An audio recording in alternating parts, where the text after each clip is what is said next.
नमस्कार आप सभी को।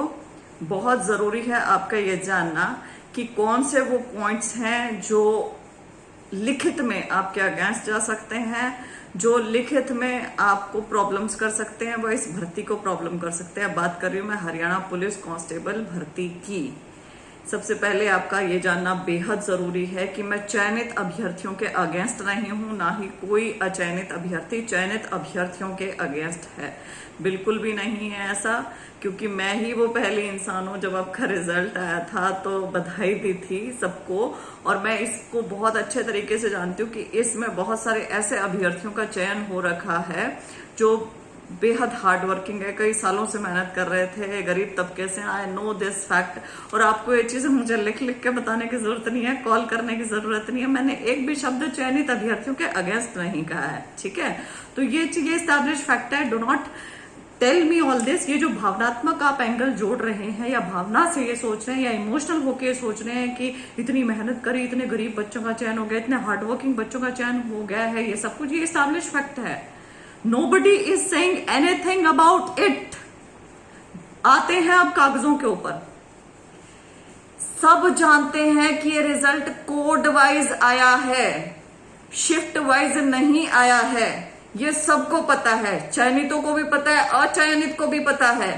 लेकिन गड़बड़ कहां हो गई? गड़बड़ हो गई कि हरियाणा सरकार ने लिखित में कोर्ट में दे रखा है कि रिजल्ट शिफ्ट वाइज निकाल रहे हैं, शिफ्ट वाइज निकाला गया है। तो लिखित में शिफ्ट वाइज, लेकिन असल में कोड वाइज। अब यहां पे एक एग्जांपल लेते हैं। मान लीजिए आपके अंक हैं 65 और मेरे अंक हैं 55।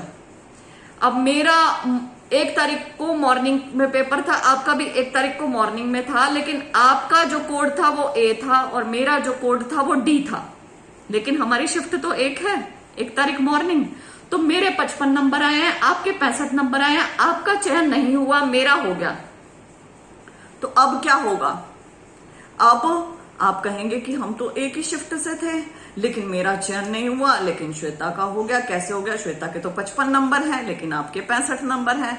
तो आप ये चीज जाके चैलेंज नहीं करेंगे क्या? चैलेंज किस बेसिस पे करेंगे? क्योंकि HSSC ने लिख के दे रखा है कि उन्होंने शिफ्ट वाइज रिजल्ट दिया है। यदि शिफ्ट वाइज दिया है तो शिफ्ट में श्वेता के 55 नंबर हैं और आपके 65 नंबर हैं, तो कैसे एक शिफ्ट में ऐसे सिलेक्शन हो गया? क्यों नहीं कोड वाइज लिख के दिया? लिखित में ये चीज गलत हो गई। अब समझो इस चीज को कि यहां पे ये गड़बड़ हो गई है। तो इसमें जो अभ्यर्थी शिफ्ट में 70 नंबर लिए बैठे हैं और अंदर जो गए हैं अभ्यर्थी उनके 60 नंबर है, तो वो क्यों ना चैलेंज करें इस चीज को? ये बताओ।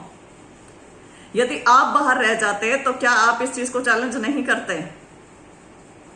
क्यों नहीं है इनका वैलिड पॉइंट? लीगली साउंड है ये, लीगली वैलिड है इनका पॉइंट। क्यों नहीं करनी चाहिए इन्हें ये चीज रेस? पहली चीज। दूसरी चीज, अब सुनो ध्यान से। दूसरा क्या है इसमें मामला कि लिखित में है ये भी चीज कि 3 से 5 अंकों का डिफरेंस आएगा इक्वी परसेंटाइल लगाने के बाद। लेकिन असल में डिफरेंस कितना आ रहा है? 10 से 12। अब आप कहेंगे कि असल में तुम्हें कैसे पता कौन सा डिटेल्ड रिजल्ट आ गया? वैलिड पॉइंट है आपकी बात, लेकिन मैं बहुत दिनों से बोल रही थी कि मेरे तो 55 नंबर आएंगे, 55 आएंगे, 55 आएंगे, लेकिन मेरा हो गया। अब 70 वाले का नहीं हुआ। अब वो कहेगा कि तू तो इतने दिन से बोल रही थी कि तेरे 55 आएंगे, लेकिन तेरा नहीं, तेरा हो गया, मेरा कैसे नहीं हुआ? मेरे 70 नंबर है, जबकि हम एक ही शिफ्ट में। तो मैं उसे कहूंगी कि नहीं, मैं झूठ बोल रही थी। मैं थोड़े बताऊंगी कि मेरा कैसे चयन हुआ, मैं तो छुपा लूंगी ना। चाहे मेरा कैसे भी हुआ हो, किसी भी तरीके से हुआ हो या इसके बिना हुआ हो, राइट? तो कैसे ये चीज इस्टेब्लिश हुई, कैसे ये पता चला? क्योंकि गांव में एक दूसरे को जानते हैं लोग, फ्रेंड्स हैं, आपस में जानते हैं। साथ में OMR की जो चेकिंग करी थी घर आकर, वो इकट्ठे करी थी। पता है एक दूसरे का स्कोर, जनरल सा +-2 कर सकते हैं आप कि इसके इतने अंक थे, इतने इसके इतने अंक थे, मेरे इतने अंक थे। उस हिसाब से हिसाब लगाकर बोली जा रही है चीजें। लेकिन HSSC ने तो लिखित में कोर्ट में दे रखा है कि 3 से 5 अंकों का फर्क आएगा। तो इन बच्चों को क्यों नहीं एक और वैलिड पॉइंट मिला? मिल गया ना। अब तीसरी चीज, कोर्ट ने HSSC को कहा था, हरियाणा सरकार को कहा था कि आप 2 या 3 फॉर्मूले जितने भी दे रखे हैं उन फॉर्मूलों से 100 बच्चों का रिजल्ट बनाकर लाएं, और जिस फॉर्मूले में सबसे कम वेरिएशन होगी उस फॉर्मूले को हम ओके कर देंगे। यह कवायद 6 तारीख को होनी चाहिए थी।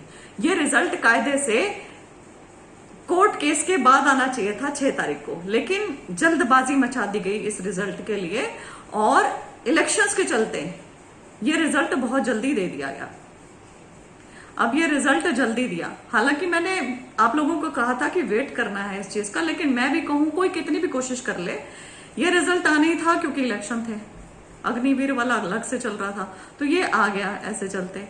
अब ये आ गया तो पता चल गया ना कि इसका चयन हो गया, इसका चयन हो गया, तो ये भी चीज एस्टैब्लिश होगी ना कि कम अंकों वालों का हो गया कई कई जगह पे, not at every place but काफी सारी जगहों पे तो हो गया ना। तो उस चीज को क्यों नहीं यूज करें बाकी लोग, जब एक ही शिफ्ट में है और शिफ्ट वाइज आपने नाम लिख दिया, जब 10-10, 15, 10-10, 12-12 अंकों का डिफरेंस है, लेकिन 3 से 5 अंक आपने लिख के दे दिया, लिखित में है ये चीजें कोर्ट के पास, तो क्यों नहीं वे अभ्यर्थी केस करें, और क्यों नहीं उन अभ्यर्थियों की भी बात हरियाणा तक पहुंचे। यहां पर भावनात्मक होने की जरूरत नहीं है, इमोशनल होने की जरूरत नहीं है कि बहन जी इतने लोग इतने पढ़ते थे, इतने सालों से पढ़ रहे थे, इतना सब वो इस्टेब्लिश फैक्ट है। I am not saying, I am not uttering a word about any one who selected.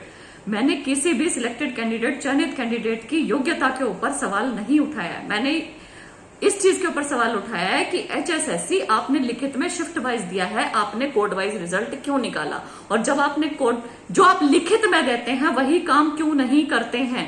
सच बात तो ये है 24 कोड्स का नॉर्मलाइजेशन खुदा भी नहीं कर सकता है, असल बात ये है यहाँ पर।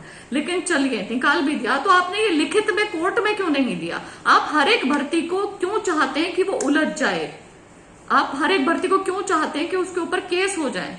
तो ये जो सारा मामला है, ये जो लिखित में लिख लिख के चीजें दी हुई है उसके ऊपर है। और जहां तक आपको लगता है कि पैसे दिए हैं, ऐसी कॉल्स आई हैं, नहीं आई है, तो उसकी पुष्टि मैं तो नहीं कर सकती हूँ ना, मैंने उसकी पुष्टि की है। ये तो अभ्यर्थियों ने बोला है और उनका पूरा पूरा अधिकार बनता है ये चीज पूरे हरियाणा को बताने का। उन्होंने मुझे इनफैक्ट फोन नंबर्स तक दिखाए कि इस नंबर से कॉल आई है बहन जी, इतनी बार बात हुई है, इस नंबर से आई है, वो नंबर्स मुझे दिखाए गए हैं। और मैंने उन्हें ये कहा कि ये नंबर्स मुझे दिखाने की बजाय आप सार्वजनिक कर दें, वो मेरा मैटर नहीं है ना, इसलिए मैं उसे सार्वजनिक नहीं कर सकती। उनका पर्सनल है, उन्हें सार्वजनिक करना है कि नहीं करना है, FIR करवानी है, HSSC चेयरमैन को दिखाना है, किसी को भी जाके दिखाना है, वो उनका मैटर है। लेकिन उनकी ये बात थी तो उनकी आपको बात कर बताई गई है, पूरे हरियाणा को बात बताई गई है। तो कहने का अर्थ ये है कि चयनितों तुम्हारे अगेंस्ट कुछ नहीं है, ठीक है। और जो अचयनित हैं शिफ्ट में, जिनकी शिफ्ट में उनके अधिक अंक हैं लेकिन बाकियों के कम अंक हैं, तो उनका पूरा पूरा अधिकार बनता है केस करने का और अपनी बात कहने का। बहुत बहुत धन्यवाद।